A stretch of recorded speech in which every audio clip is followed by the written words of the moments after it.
ৰামায়ণ হৈছে মহৰ্ষি বাল্মীকিৰ দ্বাৰা ৰচিত এক সংস্কৃত মহাকাব্য, য'ত বিশেষকৈ আত্মীয় সম্পৰ্কসমূহক খুব সুন্দৰভাৱে উপস্থাপন কৰা হৈছে। ইয়াৰ ভিতৰত এক আদৰ্শ পিতৃ, এক আদৰ্শ পুত্ৰ, এক আদৰ্শ পত্নী, এক আদৰ্শ ভাই, এক আদৰ্শ মিত্ৰ আৰু এক আদৰ্শ ৰজাক দেখুওৱা হৈছে। ৰামায়ণৰ চৰিত্ৰসমূহৰ ভিতৰত দশানন ৰাৱণৰ ভগ্নী শূৰ্পণখাৰ কাহিনীও অতি ৰোচক তথা মহত্বপূৰ্ণ। এই কথা সকলোৱে হয়তো নাজানে যে ৰামায়ণত শূৰ্পণখাৰ এক গুৰুত্বপূৰ্ণ ভূমিকা আছে। দৰাচলতে শূৰ্পণখা অবিহনে ৰামায়ণ কল্পনা কৰাটোৱেই কঠিন, যিদৰে শকুনি অবিহনে মহাভাৰত সম্পূৰ্ণ নহয়। কিন্তু আপুনি শূৰ্পণখাৰ সম্পূৰ্ণ কাহিনী সম্পৰ্কে বাৰু জ্ঞাত হয়নে? আজিৰ ভিডিঅ'ত আমি শূৰ্পণখাৰ অতীত আৰু লংকা যুদ্ধৰ পাছত শূৰ্পণখাৰ কি হ'ল সেই সম্পৰ্কে ক'ম। বলক পলম নকৰি আৰম্ভ কৰোঁ আজিৰ এই ভিডিঅ'টি।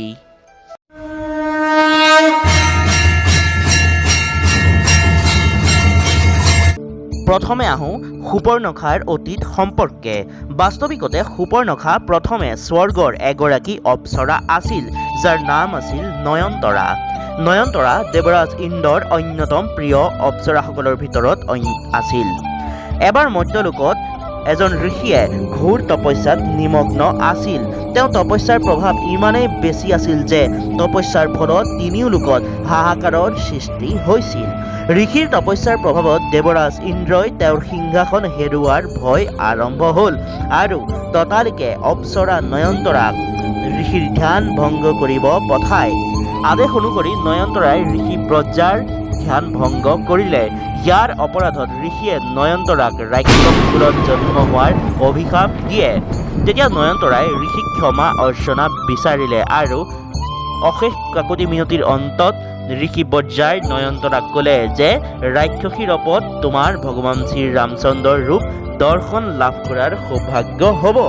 ইয়াৰ পাছত নয়নতৰাৰ কৈ আৰু মহৰ্ষি বিশ্বৰ কন্যা ৰূপে ৰাক্ষস কুলত নতুন জন্ম লয়গৈ। শূৰ্পণখা দশানন ৰাৱণৰ ভগ্নী আছিল।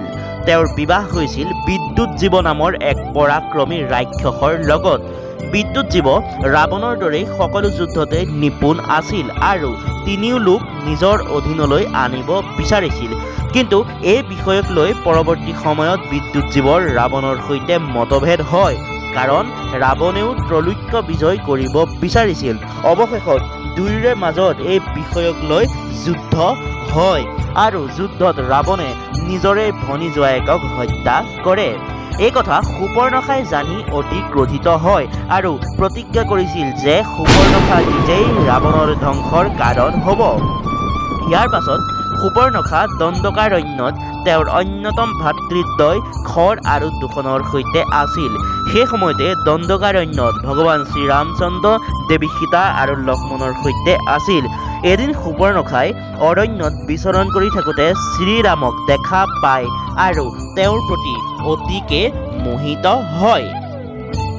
যেতিয়া শূৰ্পণখা অৰণ্যৰ মাজত শ্ৰীৰামৰ প্ৰতি মোহিত হৈছিল আৰু তেওঁক বিবাহ কৰাবলৈ বল প্ৰয়োগ কৰিব ধৰিছিল, তেতিয়া লক্ষ্মণে প্ৰত্যুত্তৰ হিচাপে শূৰ্পণখাৰ নাক কাটি পঠাই দিছিল আৰু তেতিয়াৰ পৰাই শ্ৰীৰাম ৰাৱণৰ প্ৰত্যক্ষ যুদ্ধৰ বীজ অংকুৰিত হৈছিল। লংকা যুদ্ধৰ শেষত ৰাৱণৰ মৃত্যু হয় আৰু বিভীষণ লংকাৰ ৰজা হয়। কিন্তু তাৰ পাছত শূৰ্পণখাৰ কি হয়? এই ক্ষেত্ৰত বিভিন্ন মান্যতা দেখিবলৈ পোৱা যায়। মান্যতা অনুসৰি লংকা যুদ্ধৰ পাছত শূৰ্পণখাই 10 বছৰ শ্ৰীৰামক স্বামী ৰূপে পাবলৈ ভগৱান শিৱক আৰাধনা কৰে। শূৰ্পণখাৰ স্তুতিত ভগৱান শিৱ সন্তুষ্ট হয় আৰু শূৰ্পণখাক আশীৰ্বাদ দি ক'লে যে দ্বাপৰ যুগত তেওঁৰ শ্ৰীৰামৰ সৈতে মিলন হ'ব। সেয়েহে দ্বাপৰ যুগত শ্ৰীৰামচন্দ্ৰ অৱতৰিত হৈছিল শ্ৰীকৃষ্ণ ৰূপে আৰু শূৰ্পণখাই এক কুঁজী ৰূপে জন্ম লৈছিল, যাক শ্ৰীকৃষ্ণই পিঠিত চুই সুস্থ আৰু সুন্দৰী কৰি তুলিছিল।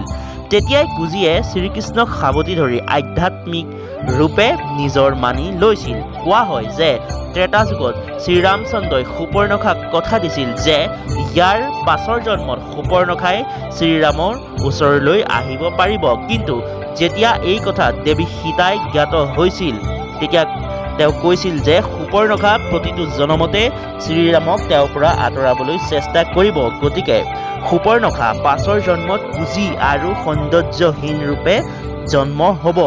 সেয়েহে পাছৰ জন্মত ভগৱান শ্ৰীৰামচন্দ্ৰই দ্বাপৰ যুগত কুজি ৰূপী সুপৰ্ণখাক উদ্ধাৰ কৰিছিল। আশা কৰোঁ আজিৰ এই ভিডিঅ'টো চাই আপোনালোকে নিশ্চয় ভাল পালে। যদি ভিডিঅ'টো চাই আপোনালোকে ভাল পালে তেন্তে লাইক, কমেণ্ট, শ্বেয়াৰ কৰিবলৈ নাপাহৰিব আৰু এনেধৰণৰ আধ্যাত্মিক তথা ৰোচক ভিডিঅ' চাবলৈ ছাবস্ক্ৰাইব কৰিব দৈবিক অসমীয়া ইউটিউব চেনেল। পুনৰ এটি নতুন আধ্যাত্মিক ভিডিঅ' লৈ আপোনালোকক লগ পোৱাৰ আশা আৰু প্ৰতিশ্ৰুতিৰ সৈতে আজিৰ ভিডিঅ'টি ইমানতেই পৰিসমাপ্তি। চাই থাকিব দৈবিক অসমীয়া। ধন্যবাদ।